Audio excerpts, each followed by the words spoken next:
আসসালামু আলাইকুম গাইস, আমি ভাঙ্গা টিভি থেকে সামিউল ইসলাম বলতেছি। আপনারা আমাদের পাশে দেখতে পাচ্ছেন আলতাফ হোসেন হ্যামলেট ভাই। তার জীবন বৃত্তান্ত আজকে কিছু তথ্য দিবে, আমরা শুনবো। আসুন আমাদের সাথে আসুন। আসসালামু আলাইকুম ভাই। ওয়ালাইকুম আসসালাম। ভাই আপনার নাম কি?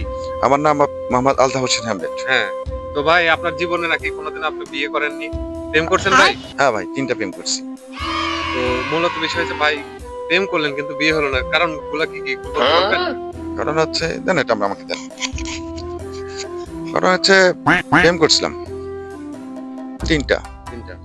প্রথমে যে প্রেমটা আমি করছিলাম সেটা খালি মোবাইলে কথা বলতাম, খালি বিকাশে টাকা আছে, কাই ভাই ফ্ল্যাক্সি দাও। শেষ পর্যন্ত সে একদিন দেখা করতে বললো, তো ধরেন 100 টাকা ফ্ল্যাক্সি দিলাম, আমি 20 টাকা ফ্ল্যাক্সি।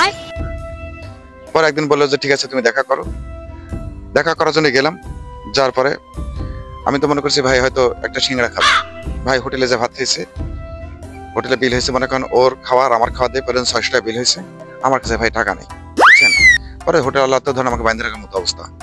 তারপরে ও মেয়ে টাকা দিছে, ওই মেয়ে টাকা দিছে, দেওয়ার পরে আমাকে বলছে যে ফকিনির বাচ্চা, আজ থেকে যেন তোকে আমার সামনে না দেখি, আমার নাম্বার ব্ল্যাক লিস্ট করে দিচ্ছে। বিষয় হচ্ছে এটা তো প্রথম কারণ শুনলাম, দ্বিতীয় কারণটা একটু বলেন শুনি। এই দ্বিতীয় কারণ বলতে, এই দিনাজপুরে একটা মেয়ের সাথে প্রেম করতাম, ভিডিও কলে কথা বলতো। আমি একটা কথা মাইক্রোর সময় বলা যাবে না, তারপরে বলি আমি একটু চুরি করতাম। মানে একটা টাকা দিয়ে একটা ভ্যান কিনছিলাম, সেই ভ্যানের টাকা দিয়ে ভ্যানও বিক্রি করে দিলাম, দিয়ে একটা স্মার্টফোন কিনছিলাম, কিন্তু ভিডিও কলে কথা বলতাম। তো ধরেন ওই আমার এক বন্ধু বলেছিলাম যে এই ফোনে এমন একটা সিস্টেম পেয়েছে আমার সারা যাতে সুন্দর লাগে, তো সুন্দর লাগছে, ছবিও দিয়ে দিচ্ছে, কিন্তু আমার যে দাঁত এটা বোঝা যায়নি। পরে মেয়েটা যেদিন সামনে সামনে দেখা করার জন্য আসলো, আমাকে বলে তুই বগুড়া এসে। তো বগুড়া গেলাম, আমি তো ধরেন সেই সাজি গুজে গেলাম। আমি একজন তেমন একটা কোট চালিয়ে গেছি, নিয়ে যাওয়ার পরে যাই ধরেন যেখানে প্রথমে দেখা হবে উনি গাড়ি থেকে নামছে, আমিও নামছি। নামার পরে ফোন দিছে, আমি বললাম যে হ্যাঁ এটা আমি। তারপরে আমার কি যেন কথা যেন আমি হাসি ফেলছি, বুঝছেন, হাসি ফেলছি, আমার দাঁত দেখে ফেলছি।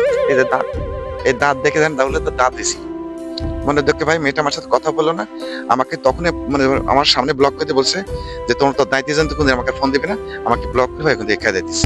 খুবই কষ্টের কারণ ভাই, দুটা তো শুনলাম, তৃতীয় নম্বর কারণ কি ভাই একটু বলেন তো শুনি। না ভাই এটা বলা যাবে না। আরে ভাই বলেন, সমস্যা নাই, আমাদের টিভি থেকে চ্যানেল থেকে কোনো সমস্যা নাই, আপনি বলেন। মানে বিষয় যেটা একেবারে পার্সোনাল, পার্সোনাল হোক ভাই, আমাদের অ্যাডমিন থেকে কোনো সমস্যা নাই, চ্যানেল থেকে সমস্যা নাই, আপনি বলেন। ভাই আমি অ্যাডমিন তো বুঝিনি, আপনি এই যে মাইক্রোফোন দেন জান, আমি এটা বলতে পারবো না ভাই।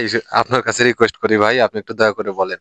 কোনো সমস্যা নাই, আমাদের চ্যানেল থেকে কোনো সমস্যা নাই, আপনাদের কোনো প্রেসার ক্রিয়েট করা হবে না।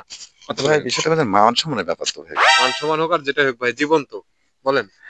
বিষয় হচ্ছে ধরেন আর একটা মেয়ে পটালাম, সেটা হচ্ছে আমাদের 3টা গ্রাম পরে। ওই মেয়েটা কিন্তু আমাকে আবার চিনতো না, বুঝছেন।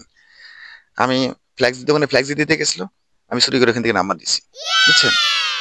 নাম্বার নিয়ে ধরুন সকালবেলা খালি ফোন দিই, তো মিস কল দিই, মেয়ে ফোন ব্যাক করে না। তো পরে আমি আবার 20 টাকা দিয়ে একটা ফ্ল্যাক্স দিই, মনে করেন মেয়ে ফোন দিছিলাম। তো এইভাবে কথা হলো, কথা হইতে হইতে 4-5 দিন পরে মনে করেন প্রেম হয়ে গেল। পরে মেয়েকে আমি জিজ্ঞেস করলাম যে তুমি কি করো, তো বলছে প্রাণ কোম্পানির চাকরি করে। তারপর আবার শুনলাম যে মেয়েটা নাকি 2টা বিয়ে হয়েছে, 2টা না 3টা বিয়ে। আমার কোনো সমস্যা ছিল না।